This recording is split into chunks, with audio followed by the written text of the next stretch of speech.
You're too expensive. Nathan was losing deals to this objection. You probably have too.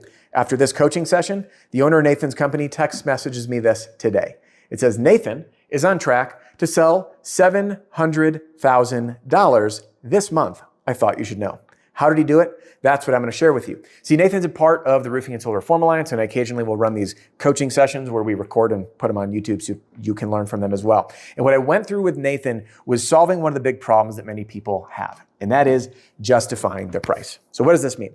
This means that many people, just like Nathan shares in this video, which I'll, by the way, link to you at the end so you can watch it all the way through, he was justifying his price saying, Mr. Homeowner, we're better product, better service, better company, better warranty, better, just like everybody is saying.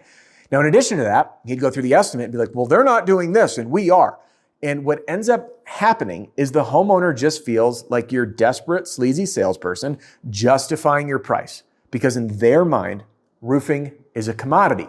Roof comes off, roof goes on, therefore they have a new roof.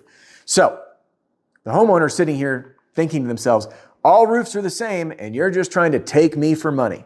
So what we need to do is completely overhaul that experience for homeowners. And the best way to do that is to ask questions that they cannot answer. And I would write that down. Ask questions that they cannot answer. So it goes something like this. Hey, before we go through your estimate, I just want to ask you a few questions. Did the other contractor explain what type of shingle and grade of shingle they were using? No, don't worry. They may know the answer to this, but there's more. Okay. Did they explain what type of ridge cap they're using? Did they explain what type of underlayment they're using? Are they using felt or synthetic? Hey, did they explain if they're using ice and water shield around the penetrations? And on the eaves, did they say they're using ice and water shield? Did they explain how many courses of ice and water shield? And your roof to wall and step flashing, are they removing and replacing that or reusing it? And did they give you a color option for your edge metal? And did they do an attic inspection or did they do a attic ventilation calculation? Now you'll notice that for most folks, which by the way, I can keep going. Do they explain how the valleys are installed? Is it W metal, ice and water, or both? The homeowner is going to be sitting there thinking to themselves, I don't know. And the more and more questions you ask, because you have to keep going. You can't be like, oh no, don't worry. You can't take their discomfort away. You have to let them be uncomfortable because what this creates is what's called a knowledge gap, which is when the homeowner has this idea in their mind that all roofs are the same. We can't break that by telling them we're better, we're different, they're not doing this and we are. We have to let them realize it, which is creating a knowledge gap, getting them to admit that there's things they don't know. Now, once that occurs, I can then ask a couple follow-up questions like, hey, this is a common technique used by many roofing companies to dupe homeowners into buying a roof from them. But what they don't realize is what is actually going on their roof.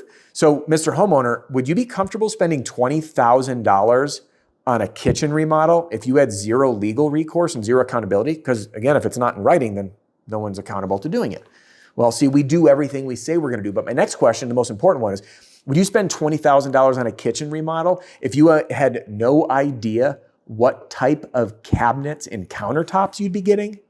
And of course, they're going to say no. So I brought this conversation down from the roof into the house. Now, we go through this in more detail, but using that before going through the presentation, hitting line by line what you do in great detail, far greater than anybody else, and why that brings value to the homeowner, before then revealing your price. And then, of course, using proper price anchoring. This is actually from notes from a session we did today on the cash price, the finance price, or the zero down, same as cash for 12 months price. When we do all of this together, we get results like Nathan, $700,000 in a month. I hope this helps you close more deals, even if you are the most expensive one. Now watch this video right after this. We'll see you soon.